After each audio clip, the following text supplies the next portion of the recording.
Welcome to IPMWORKS e-learning modules. My name is Per Kusk and I'm a professor at Aarhus University in Denmark. This video is part of Module 2, Plant Health Risk Challenges and Policy Context in the EU, and it will present Chapter 3, entitled Case Study, How the Sustainable Use Directive has been implemented in Denmark.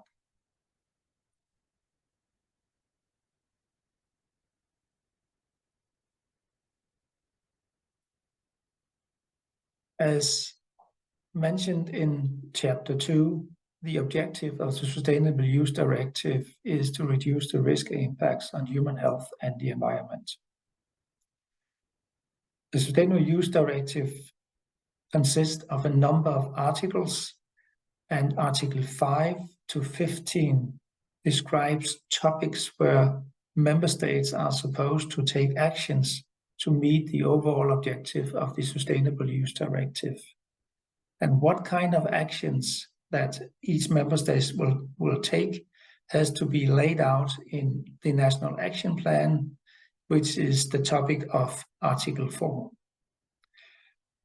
In the following, I will go through each of these articles and I will discuss what has been done specifically in Denmark to meet the requirements of the Sustainable Use Directive. Well, as I mentioned, Article 4 deals with the National Action Plan. And as a matter of fact, National Action Plans was not something new when the Directive 128 was implemented. Because in Denmark, we had the first National Action Plan back in 1986.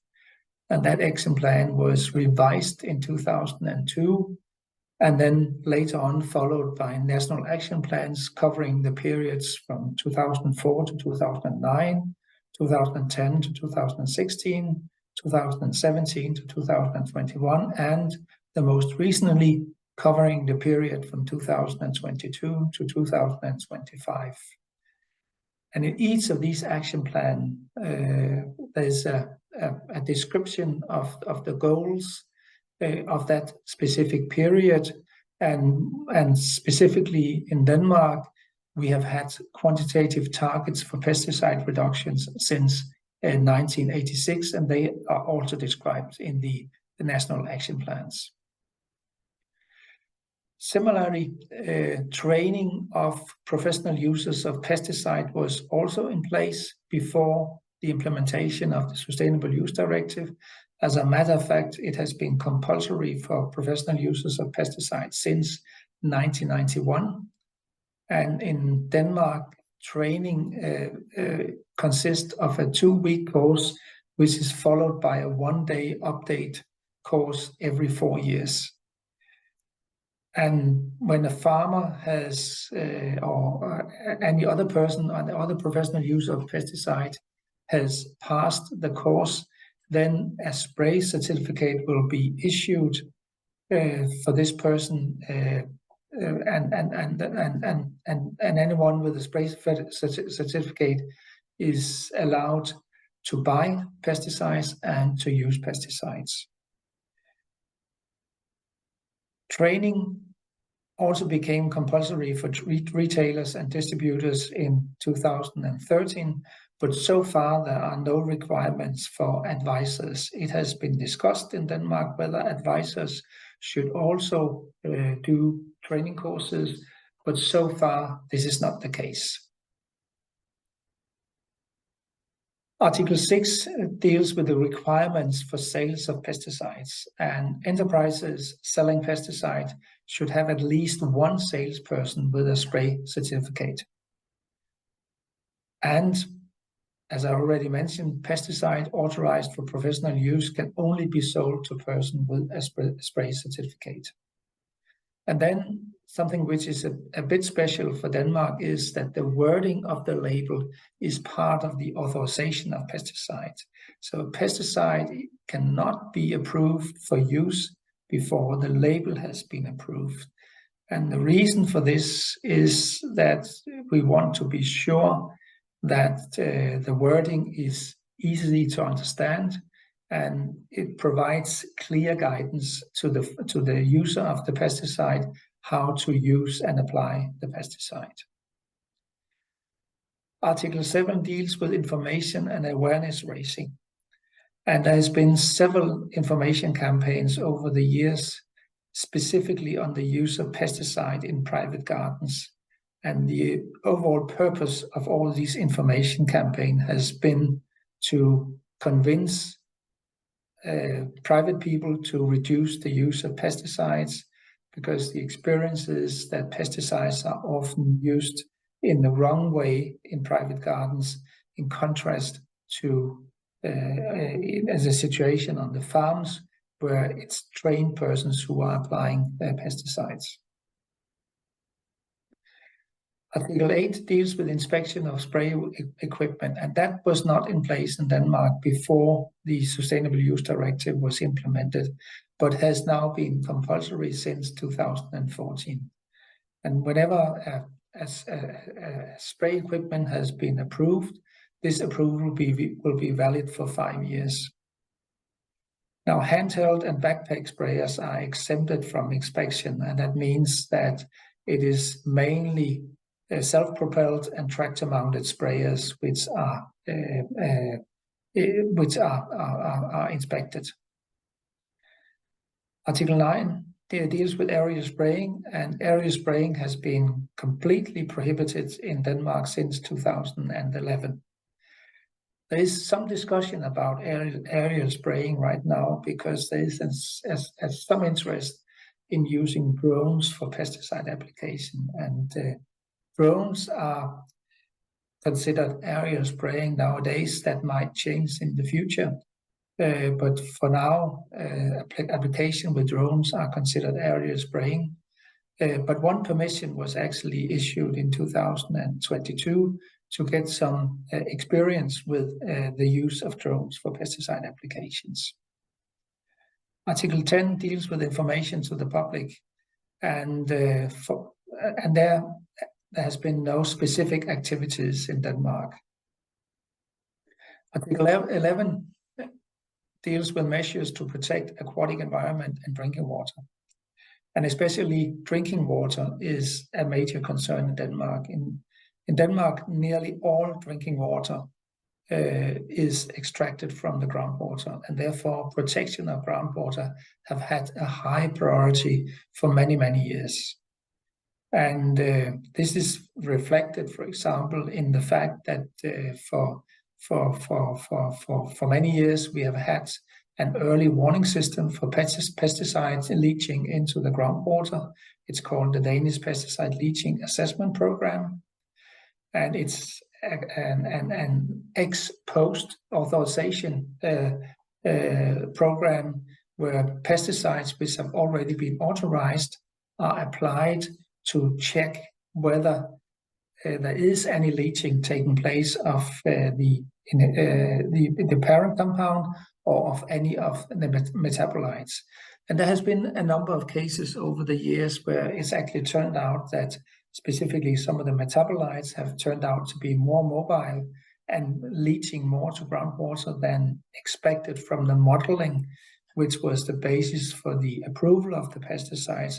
And therefore these products has been removed from the market in Denmark. Then there's a compulsory use of drift reducing nozzles in Denmark, and buffer zones have been established around any pumping stations for extracting drinking water, where application of pesticides is completely prohibited. There's also regulations on filling and cleaning spray equipment and collection of water used for cleaning to prevent any point sources. Previously, point sources was quite a big problem, and point sources often was found on the place where sprayers were filled and cleaned. And to prevent that problem, there is now relatively strict regulations on, for example, what to do with the water used for cleaning sprayers. And then finally, it's worth to mention that the pesticide taxes in Denmark, we have had pesticide taxes since the 80s, but recently the pesticide tax system was restructured, and now pesticide taxes are differentiated according to health and environmental criteria, including the risk of leaching. So the intention is that also pesticide taxes should make farmers choosing pesticides with a lower risk of leaching, because these pesticides will be cheaper due to the lower taxes. Article 12 deals with reduction of pesticide use in specific areas, and this is particularly public areas. And in Denmark, there has been a ban on the use of the more toxic pesticides in public areas for a number of years. And there's also an agreement with the local communities on phasing out the use of pesticides in public areas. And as a matter of fact, the use of pesticides in public areas in Denmark is very, very low. It's mainly small amounts of glyphosate being used on public areas. So that use has gone down significantly over the years. Then there's also an agreement with the Association of Golf Courses that the pesticide load on golf courses are not allowed to exceed a certain maximum. And again, this is all to been agreed to reduce the pesticide use on golf courses. And then finally, there is a number of measures taken to protect natural habitats, including the Natura 2000 areas. Article 13 deals with handling and storage of pesticides on the farm. And again, in Denmark, there is a regulation on storage and handling of pesticides on farms. Pesticides should be kept in a locked room, and there should be no risk of any spill of pesticide of leaching into the soil. I mean, the room has to be secured so that any spill of pesticides can be collected. And more recently, it has been decided that for non-professional use, only low-risk and ready-to-use products are available. And again, that is to minimize the risk of wrong use of pesticides in,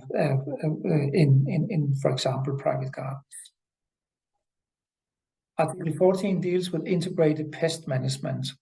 And also here, a number of measures has been taken to promote integrated pest management. Again, I would like to mention that this restructuring of the pesticide taxes means that any pesticide with a high load, with a high impact on human health and environment, on the environment, also will have a very high tax. And this restructuring of the pesticide taxation system has actually led to a substitution of some of the more hazardous pesticides with more benign pesticides.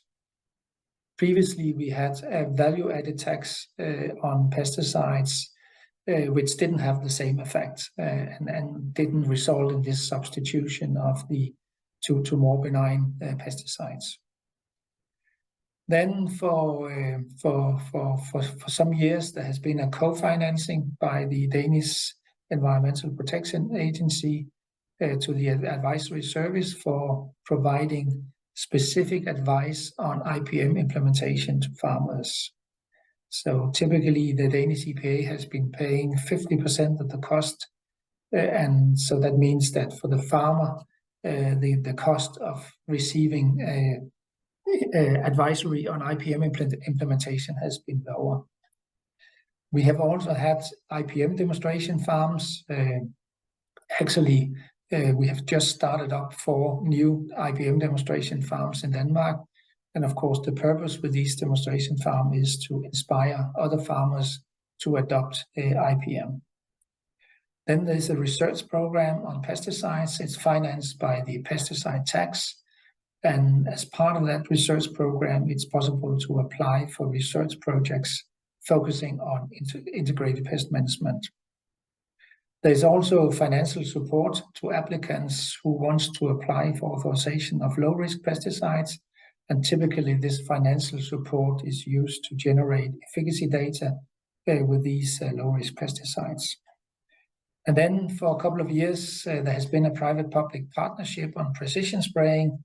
And again, the intention here is to increase the interest in precision spraying and the adoption on farms of precision spraying.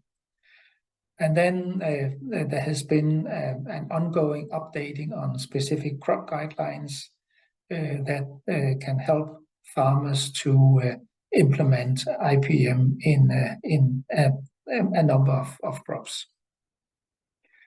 The last of the articles is Article 15, which deals with indicators. I mean, a lot of these initiatives is, well, to assess the impact of a lot of these initiatives, it is necessary to have an indicator which can give you some kind of indication of whether the changes that has been made by farmers are actually also making a difference in real life. And in Denmark, we developed the pesticide load index, which is based on the inherent properties of pesticides.